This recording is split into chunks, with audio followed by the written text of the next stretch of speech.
Ladies and gentlemen, boys and girls, this is not a drill. The Detroit Lions play the Green Bay Packers in Lambeau Field this Sunday.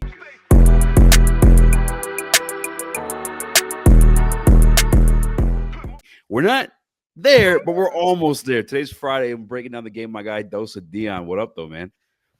What's up, man? That was great. Is that normal? Is that the normal intro for you now? Is that kind of the thing? Intro. No, okay. But it is that kind of thing, though, because, like, dude, Right. we're fired up. I keep saying we're here, but we're not, because obviously we got, like, 2 more days, but, like, we're pretty dang close. And actually, football last night was really good. Like, it was, the delay was bad, but it was good. Yeah. Like, I thought the game was going to be horrible, and I'm like, damn, this is good football. And I don't know, maybe Philly's got some weaknesses. All those lost pieces, you kind of felt it a little bit. I felt it watching it. Yeah.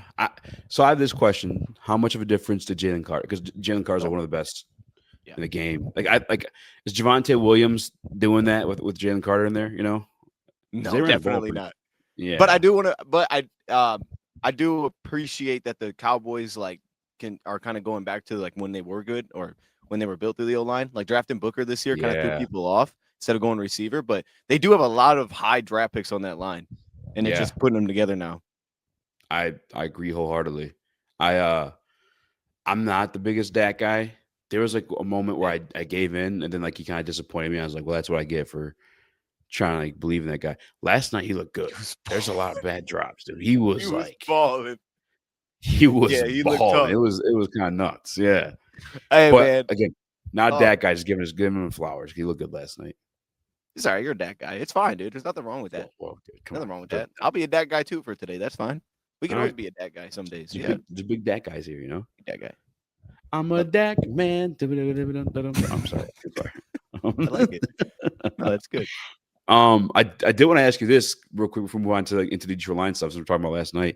What did you make of Jalen Hurts? Because he was like 19 of 23, only 152 yards. He had 2 rushing touchdowns. Mm-hmm. To me, that's still like I know it's not the flashy numbers, like a million yards and stuff like that, but like still kind of a good game, right? Or am I wrong there? No, he did his thing. It definitely felt like the lot, like having Tyler Stevens step in made it a little bit different on the O-line. Then Dickerson got hurt, but that just felt like the Eagles' offense. You know what I mean? It was like even on that last play, I thought when they spread the running back out, I was like, oh, this has got to be a draw. Now they didn't run a draw; they actually just ran like a pass play and he took off. But like it just felt like watching an Eagles game the whole time. It was like, oh, he's just going to run the football. He's going to scramble around. Just a lot to deal with, and like that front four, the Kenny Clark edition is cool, but I don't think it's enough. Like Dallas, they want to get better at stopping the run. They're not that good at stopping the run where they're going to slow down Philly. Like they just don't. To me, they don't have that. It was weird not to see AJ Brown get going though at all. Like them just not target him. That was your point. Nuts. There's really no like downside to it. I mean, he was efficient as heck. Every pass was completed. So I don't know. Yeah, looked like Philly. Yeah, it's some kind of like it's this doesn't really quite translate, I guess, but I feel like he's almost like a mobile Goff. Like he's a game manager in a sense, but a different like skill set, you know? Yeah. No, definitely.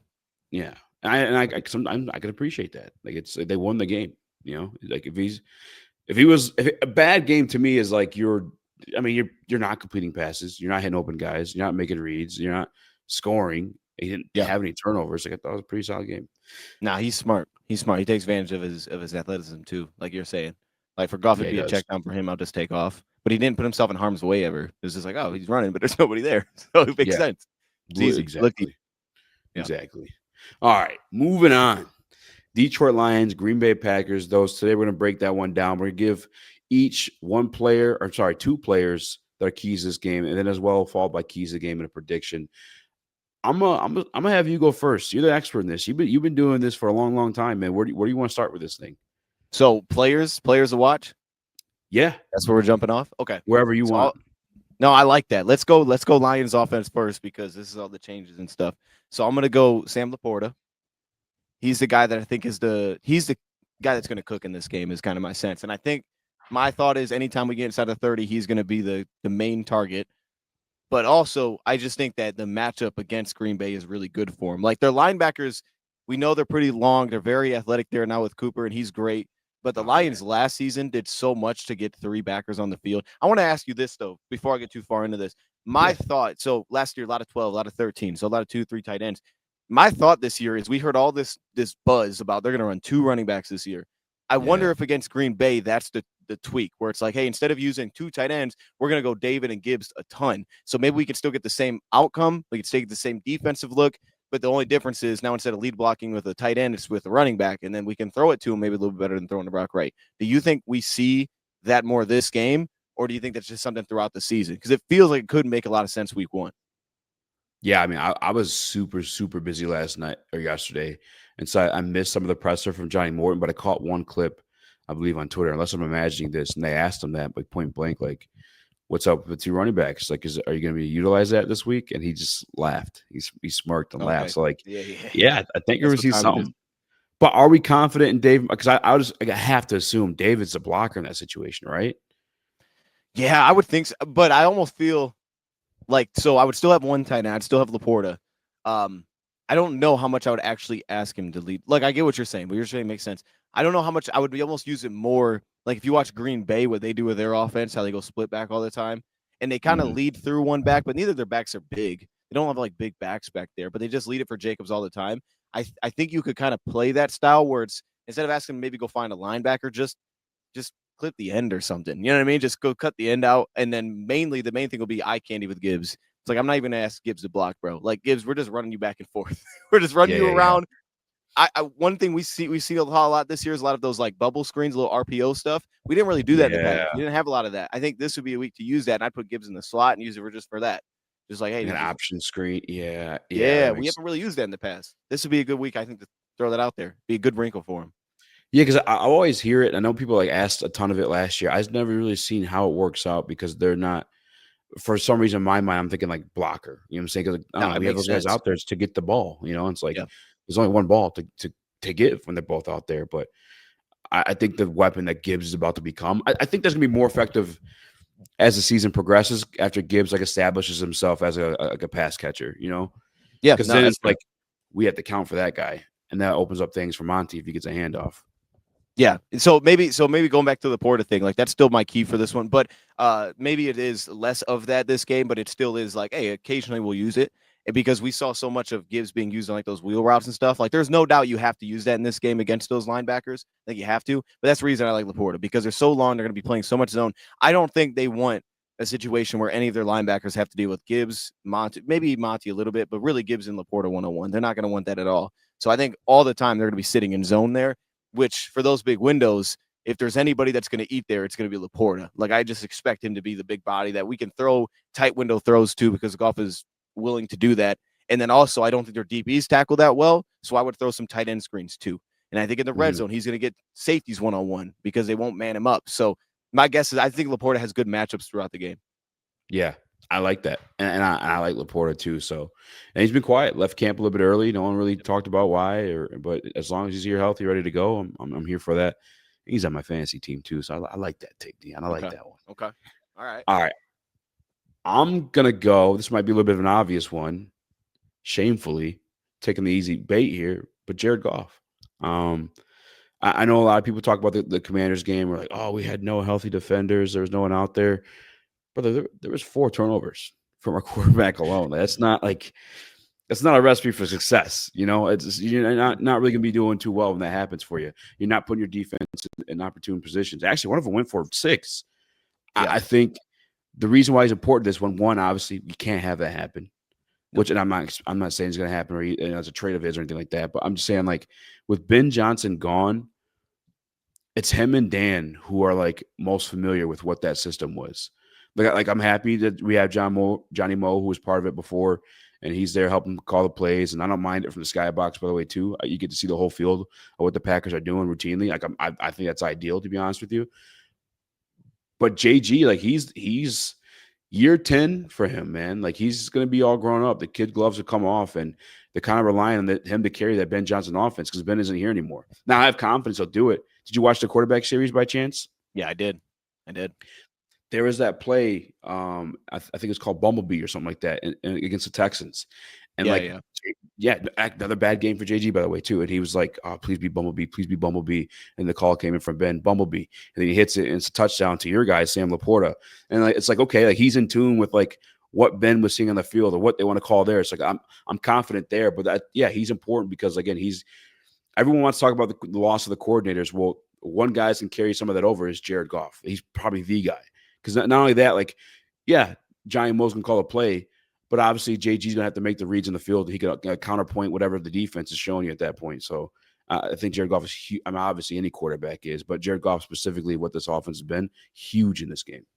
Yeah, that's what stinks about that. Like, because same thing, especially as you get further away from it.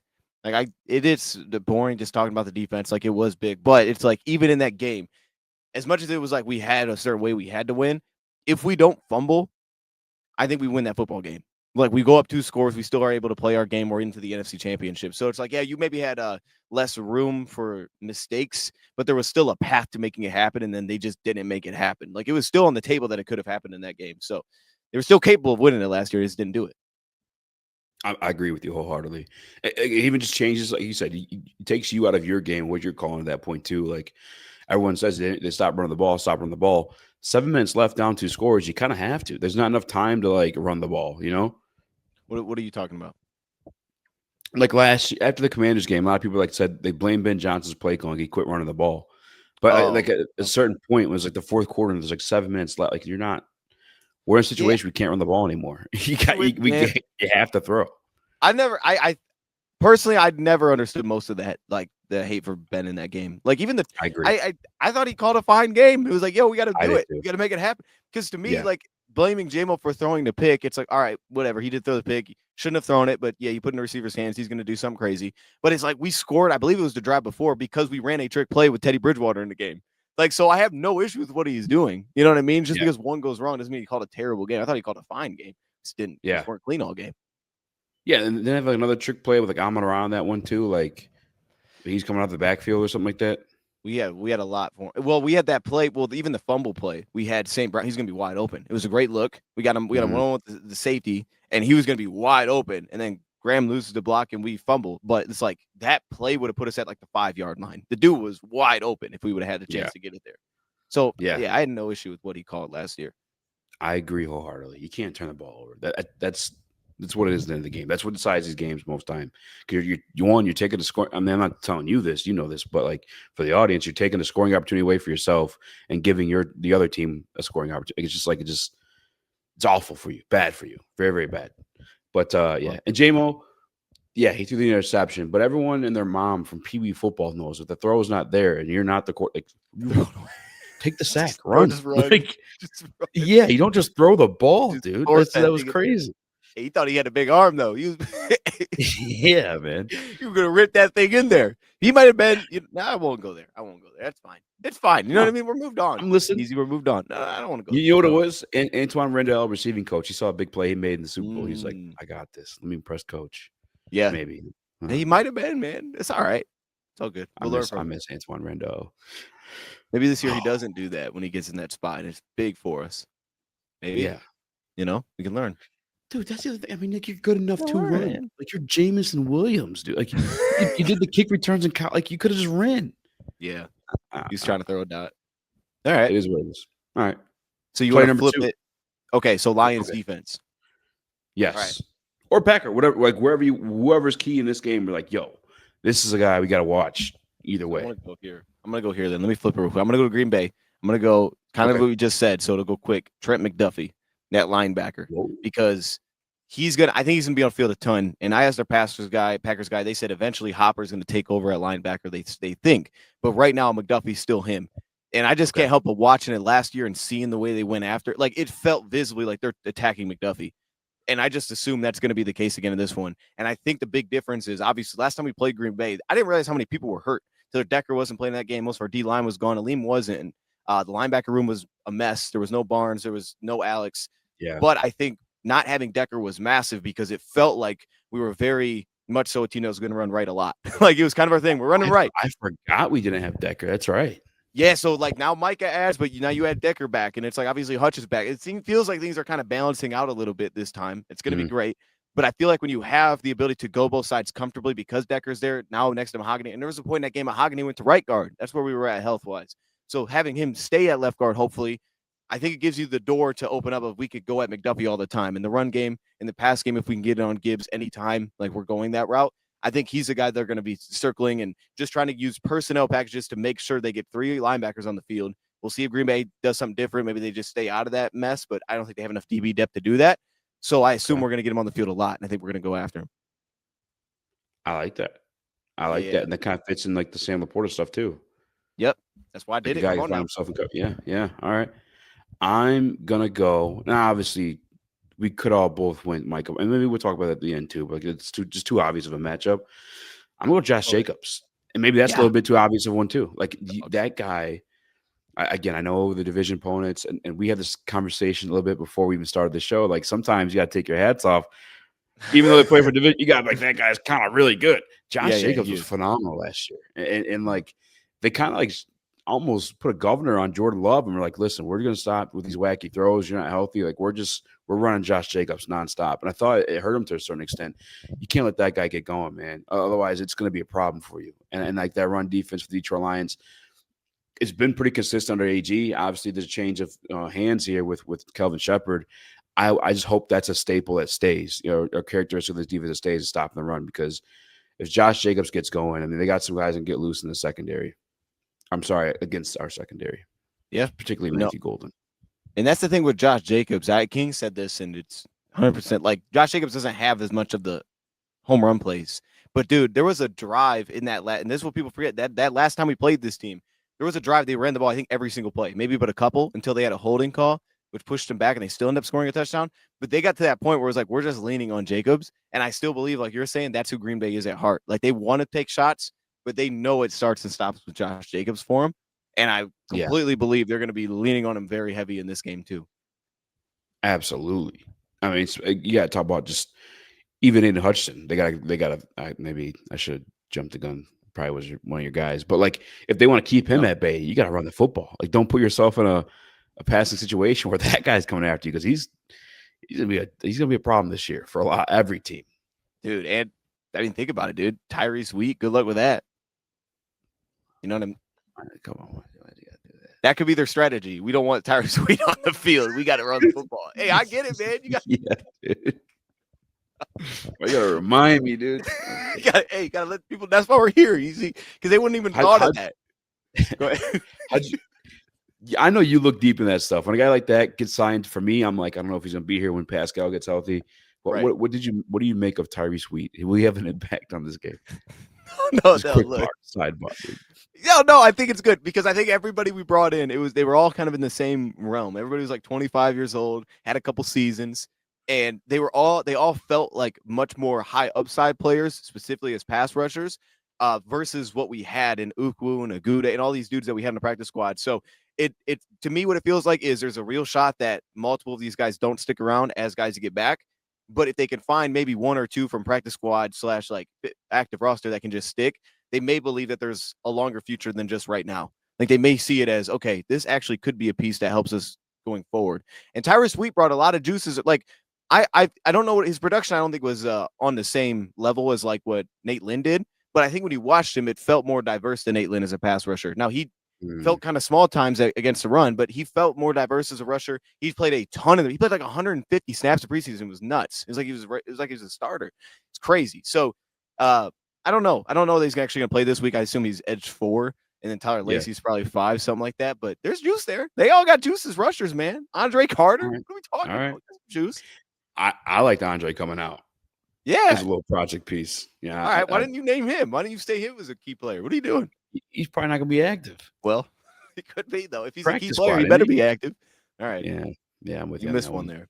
It's cool. You missed one. All right. We'll go to look at this, man. I'm going to go Derek Barnes next, because the hype is Hutch coming back, but it's about Barnes for me, man. I'm so pumped to see Derek Barnes back. And Trevor Nowatzki might not be available, it sounds like. So we definitely need Barnes to be out there, because I'm assuming he's his backup without Malcolm either. So for me, Barnes, one, love me some Josh Jacobs, great running back, but I don't think he pass protects well. I don't know if that's true based on anything, like stat-wise or whatever. He's probably awesome, but I think against us, he has problems. And I just don't see a world in which Kelvin Shepard isn't crazy aggressive. Like I just assume from jump, he's firing dudes at him. So I think Barnes is going to get a lot of blitzing opportunities. I think he could give a lot of problems to Josh Jacobs. And again, back to that run game, like I feel like you just got to have guys winning up front. You're not going to have the numbers all the time against this team, especially if you're playing the shots over top. So you have to have guys that just win. And what is a great matchup? It's Derek Barnes against Tucker Kraft and Luke Musgrave. Like that's the matchup I want. I want that long dude just blowing people up. So I'm going to go him. Maybe he gives a little juice as a rusher too. I'm going to go Barnes. I think having him back changes some things for us. Yeah, I like the fact you brought him up for the run game. Which he's just one of those guys, man. He sets the tone. Like I remember, I don't know if it was the day that you and I went to training camp, but like they had Ratledge pulling, and Ratledge is, I think that's one of his best features. He's pretty athletic, big man, you know, and a big dude too. And Derek Barnes met him there, and Derek Barnes knocked him back. And you could tell it's like one of those like rookie moments where Ratledge is like, "Oh, like, I'm not used to that being the case," you know.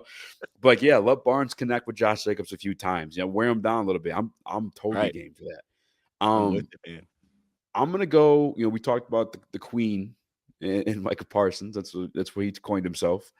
I think we have one in ourselves in Brian Branch. We talking about stopping Josh Jacobs in the run. I think he'll be key for that one. Matter of fact, he had a 1v1 tackle, put Josh Jacobs on his bum last year. And that, I think, was that week 12, week 10, whatever it was, we played here at Ford Field. I love me some Brian Branch. He's super versatile. Another piece too is like beyond him doing really, really well against the run, I think this Matthew Golden kid, I'm kind of getting nervous, man. Like, I'm not nervous like he's gonna like dominate or kill us or anything like that. But like, I'm nervous they might finally have found a wide receiver that's capable of doing some special things, and he's gonna be a guy I think could catch Jordan Love slacking in a zone, trying to get to his guy. And so I think Brian Branch could be huge and create turnovers and stopping the run. I like that. Yeah, but I think, bro, like it's crazy some of the stats on Brian Branch. This dude should be. So did he not make the top 100? Is that confirmed? Yeah, I don't even get me started. Yeah, he did not make the top 100. This guy honestly should be in Defensive Player of the Year discussions based on last year. Like he should be in that conversation. And I think him staying at safety, he's going to get in that conversation this year. Crazy. It's gonna be a crazy 180 when he's in that. I love that. I'm gonna go Packers offense then. I think that's the last spot I haven't done. I'm gonna go left tackle Rasheed Walker because everything I've heard is that he may not be the starter going forward. Like they drafted Jordan Morgan to eventually replace him. They're not going to pay him after they paid Micah. So because of that, they're going to replace him. And I think their O-line is very well-rounded. I think they can be beat, though, across the board in a few spots. But Marcus Davenport, I think, is going to get that matchup a lot in this game. And I think that's one where it's like, hey, man, let's go to Jordan Morgan. Like, he needs to dominate. Yeah. He needs to cook that man. And I think he's very capable of cooking that man. I just don't think he had that stress put on him last time we played him. He didn't have a guy challenging him like that. You have Za'Darius working the opposite side. There was no one going after him. This week, he's going to have a big dude going after him that's going to shut those things down. So I think that opens it up for Davenport. Dude, I love that. Like, I went back and watched a little bit of the 2023 game when Hutch was healthy. Yeah. And he was giving Tom, who's like their guy, he's giving Tom problems, and he was giving Walker problems. And like the Gutekunst, not everybody feels this way, and obviously they shouldn't. But I saw like this Roto World article coming around, like ranking the GMs, and they had Brian Gutekunst over Brad Holmes. I was like, what has this guy done, dude? Like from the Luke Musgrave to freaking whatever tight end they took. I'm sorry, no, Van Ness, Musgrave, Morgan. Like what? Devontae Wyatt. Where is he cooked, brother? Like where is he? Where? Show him. You know what I'm saying? Like, what are we doing ranking this guy? He now with the Micah Parsons stuff, that could put him in a top 10, done over Brad. But yeah, I'm with you on that one. Is that weird to you that Morgan's not starting? Is he? I mean, that's a first round pick. He should be starting by year 2, no? Yeah, the weird thing to me is I would have thought. This is why I really do believe he's going to left tackle, because I would have thought you would have just put him at right guard. I would have thought, like, hey, he's a tackle, but we're putting him at guard this year because we're taking Sean Ryan off the field. Like, if you're going to need your best 5 out there, the first-round pick jumped Sean Ryan. So the fact that they're leaving him at right guard, maybe it's a little bit concerning for Jordan Morgan, but it to me, it doesn't make sense. It just makes me think that they're trying to focus him at one spot. Yeah, didn't they rotate him last year? Sean Ryan and Morgan? Yeah. That's so weird. Yeah. That's so weird. It's wild. But, I mean, it is wild. So Morgan is starting at right guard for them now, then, or what's? No, it's Sean Ryan still. Yeah, dude. Yeah, that's I think another swing and a miss. Might be another swing and a miss. Gonna be honest with you. I like that one.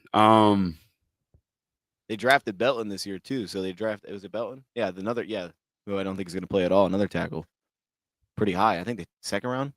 Yeah. My last player. I went Packers offense. Lions offense, Lions defense. So I gotta go Packers defense now, huh? Yeah. Do I take the low hanging fruit? We have the discussion now, or do I give my key and then we talk about them? Go for it, man. Go for it, man. Talk about Nate Hobbs. You got it. All right, I'm gonna give my actual one, and then we'll obviously talk about the obvious, like elephant in the room. All right. Yeah. Edgin Cooper. Oh, okay. Yeah. Yeah. Well, because I was gonna say Micah Parsons, but Oh, we'll make gotcha. we'll make that its whole separate thing. You really thought Nick Hobbs? I thought you're tripping me out right now. Edgin Cooper. This is the reason why I think like he is like a key to watch for damn sure, because I think he's pretty damn good in coverage. I think he showed you. I think he's all pro caliber player. If I'm being honest with you, like the minute they drafted him, I was sick to my stomach because he's just one of those guys that you can move around everywhere, and he can also blitz. He can also get after a little bit. And where do we have like okay, sure we got Micah on Penny. We feel good with that one. Yeah, we got Decker on Rashawn. We feel good with that one. Where's our question? The interior. Where could they send a guy like Edgin Cooper? The interior. He's lengthy. And I know length gives guards a lot of issues. I mean, luckily Tate's kind of long, but it's one where if Jeff Haffley wants to get a little spicy, get after a little bit, he could send him, and I think it could be a problem. Got to keep an eye on Edgin Cooper and make sure you're stopping him. Yeah, I feel like he covers up for some of the other backer issues too. Like they can, I mean, and that's why I'm going away from him with McDuffie if any time it's possible, because like stay away from that guy, because he's gonna just make plays for the other two. He's plays that fast. I'm with it. He's special. He's a dog. Yeah, he's a dog. I got my at the end. All right. Yeah, I think that's my. I think it completes my 4, but we do got to talk about Micah Parsons. Okay. What are your expectations for him in this game? What are your expectations for him as a Packer? I think this game he is going to be on a pitch count like we heard. I think he will. I think he'll be out there on every single third down possible. Maybe he'll dabble some other stuff. My thing is with Micah, I feel like when you make that trade, if I'm trading for Micah, I'm using him as an off-ball backer too. Like, because I'm putting him with Edward and Cooper, and I'm having the most athletic linebackers in football, and I'm blitzing him from that spot. I'm making your guards deal with him all the time. If I'm going to have him out there, because I think he's a really good run defender on the inside. I think he's a handful on the inside because it's hard for linemen to climb and get him. No one can touch him. He's so good, agile. He's so you put him on the edge. Yeah, like you can on the edge, you might be able to clear him out a little bit. You put him on the inside, he's a lot to deal with against run. So I don't know how much his lateral quickness is insane. He's like a cat. Crazy. See that, and to me, Micah's a great player. Like I never bought into the Micah Parsons is so bad against the run. Like Micah's not bad against the run. He's not. That's not his sting. He's obviously just a better pass rusher because he's elite there. But he can play the run, especially when you put him on the inside. He's a handful because Dallas used to dabble with that, and he was always a problem there. He was a problem against us when we would play him. Anytime they put him off ball, he was a problem because he's hard to block. So if I was Green Bay throughout the year, I would get really creative. I don't know how much they do that because I know Green Bay last year like the blitz, right, to just rush 4 all the time. So maybe like Micah's only a D end. But I just think that especially when you don't trade away like Van Ness, you don't trade away any of your D ends, Kingsley's still there. Like, why would you not move him around? Why would you not use that as an asset? So I don't know how much we're going to see that week 1, but I think it was a good move for them. And this week, of course, is just going to be you have the potential to get there with 4 because there was times last time where we could just kind of chill in the pocket. I assume the help's going to go to him all the time. That's where I would chip every time as Micah. And hopefully Gary's seeing a lot of Sewell, and I would just let that ride one-on-one. But I will say, one player that we did say is Penei Sewell. I think Sewell's got to be great. Like, Sewell's got to be great run block. Sewell's got to be great pass pro. Sewell has such a high expectation that anytime he loses, it's kind of like when Stain drops a passes, like what just happened. It's weird. But that's the kind of game we need out of Sewell. Like, Sewell's got to be amazing in this game, just because he's supposed to be that guy. Like, that guy, I know what I'm going to get for that guy. He needs to be amazing. But Micah's going to be a lot. Yeah. I'm so happy you said that because, like, it was the weirdest thing. Like, at 4:58, Brad Holmes got to make the trade for Micah Parsons. We'll go to the Super Bowl. At 5 o'clock, Micah Parsons overrated. He was never good anyway. Like, as soon as he became a Green Bay Packer, we're just like, dude, he's terrible against the run. Like, no, none of it. No. Like, I there's don't cope. It's okay to admit this guy's a phenomenal football player. He is. We got a phenomenal football team, and like it's a team game at the end of the day. But like, yeah, he is a problem. Like, and the run game included. Like again, like you said, he's known for obviously for rushing the passer, and yeah, he doesn't rank as well as a run defender in the PFF grades as he does as a pass rusher. But like, he's not in the bottom half. He's not terrible. No. He's not bad. He's just not great. But it's also they're not like His plays, he's supposed to get after the quarterback. That's what he's in there to do. And if you go look at his career stats, he still has like 60-something like TFLs and like 64 played games. It's like he's still a good player, guys. Like we can't discount that. But again, it's just for me, it makes it a little bit more fun. Like it's all right. Like, give me a challenge. Like, let me see my team overcome that. I like it. Yeah, I'm with you. Well, the only thing you can definitely like question the contract and things, but I think it helped getting off of Kenny Clark. Like, that's fair. We can question the contract, what they gave up, but that idea is crazy. The only way I really buy into that is if you're playing him as a defensive end all the time, then yes, there is a strategy of running directly towards him because you can double him a lot easier. We can utilize tight ends. We can double team. We can clear him off the spot. We did it against Dallas in the past. So there's an easier path doing it. When you put him at linebacker, it's hard to double team a guy. It's really hard to get two hands on a guy when he's at linebacker. At most, he might be getting one and someone that's trying to head to block and then get up. And that's a lot for an offensive lineman. So, yeah, man, I want to see how creative they get with him. That's what I'm interested in. Yeah, I think we do have the benefit of playing on week 1, like you said, with the pitch count. I wholeheartedly believe between him just not having a camp and the back situation, like that's probably going to be the case for sure. Thanksgiving, that's probably when we'll see the worst of it because by then, like they'll know what sets they like to see him in. Like they should, And then there's a balance though. Like if he's at linebacker and Van Ness is at DN. You should be able to run at Van Ness. Like you should be able to move him around. So there's still battles we can find in there. It's a challenge, man. Because there's not a lot of players that can do that. That's the unique thing about Micah. It's like to me, it's not a sign of weakness that you move him around. It's a sign of a strength because most players can't do that. You can't move guys around. It's what makes Barnes electric is now you can put him on the ball, but he's not an elite rusher. It's like that's what makes Micah awesome is you can put him everywhere. Yeah, great player. All right, man. Prediction time. What is going to happen this Sunday? Detroit Lions versus Green Bay Packers. So we're gonna win. We're gonna win.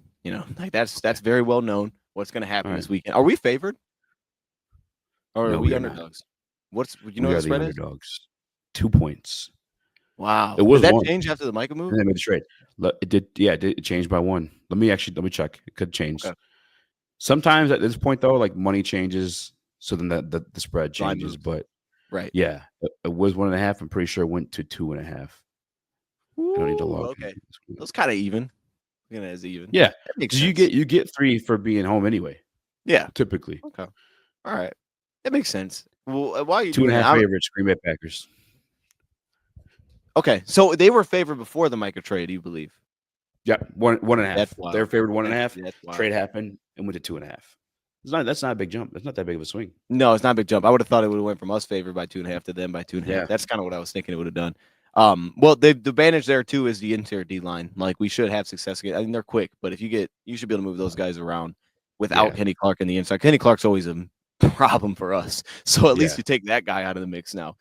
I think it's going to be low scoring. I think what we talked about with Green Bay is I think they're going to try to take shots early in this game, and we just can't allow them to complete them. Like or no DPIs. Like I think maybe first play we get a 50-yard bomb to Golden. Like I think from jump they're taking shots because he's expecting Kelvin to be aggressive, and assuming we handle that, maybe right out of half 2, I think it's going to start to get low scoring. I think the game's going to fly. I think both teams are trying to run the ball a lot.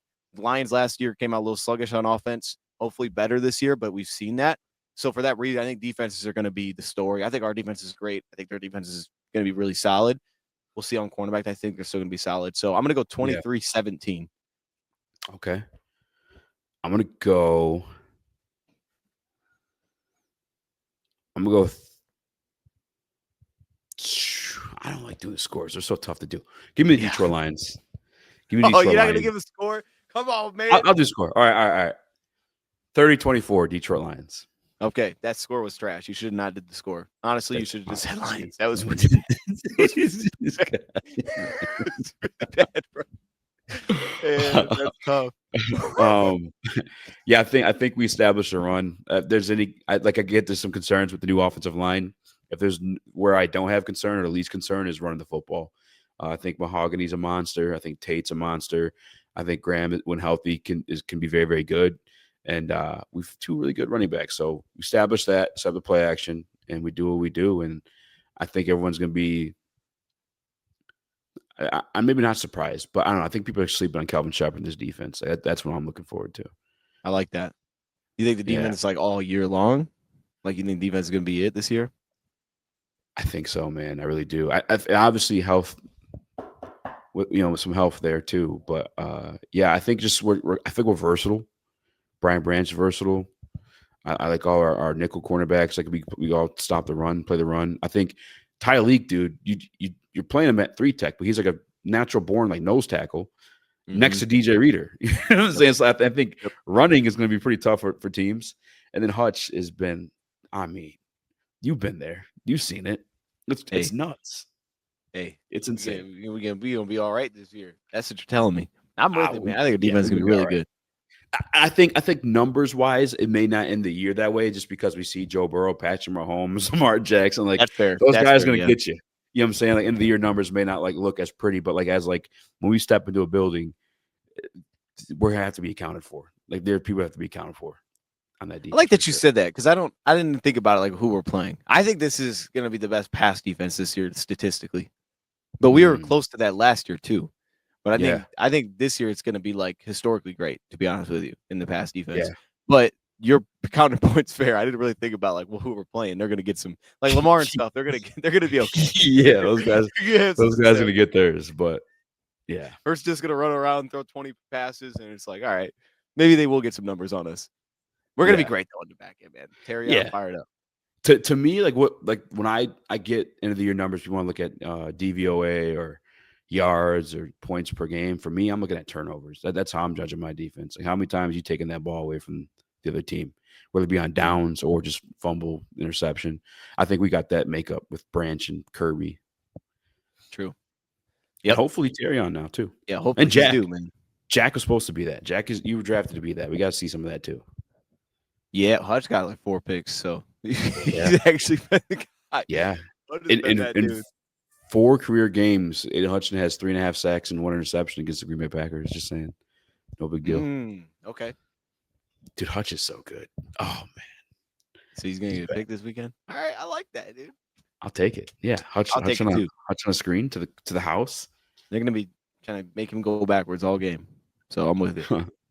Good. Dion, man, you one of the OG Detroit Lion creators, pioneers before everybody else ran to join YouTube. Let the people know where they can find you and what you got going on, other shows they can catch you at, man. Damn, man, I did run to join. YouTube. I remember about YouTube, man. There was like all the monetization things weren't like a thing. Like monetization was weird back then. Like, do you remember that? All the like there was all like the crazy like limitations they would have. You have to hit like certain things. Like, bro, there was like a lot. And I think before that, there wasn't even monetization, if I remember correctly. There wasn't. And then there was. Oh, like the subscriber count and watch hours and stuff. Yeah. Yeah. There was some wild stuff back then, man. But I think when and then there was the live stream, you had to have so many. That may still be a thing. Oh, man. I think they are, but you don't remember it because you're past that, dude. You've been. Oh, my goodness, man. You're one of them ones, Yeah, I got you. You're Micah Parsons of Detroit Lions YouTube. I don't know if I want that. Yeah. Micah's acting kind of goofy. I'll take that. That works. Man, yeah, Dose of Dion, man. Just that on YouTube. That's me. Doing line stuff. I mean, I don't know, like I like movies too, so I like movies. Scary movie. Yeah, man, we got a lot going on. There's a lot of things going on. That's just the only thing on YouTube. Yeah. Well, I'll tell you what, then make sure you guys follow him on YouTube, on Twitter, Instagram. You can follow me on Instagram. Yeah, I actually have lost like 3 followers over the last couple of weeks, so that's disappointing. So to those people, I hate you. We got to get that.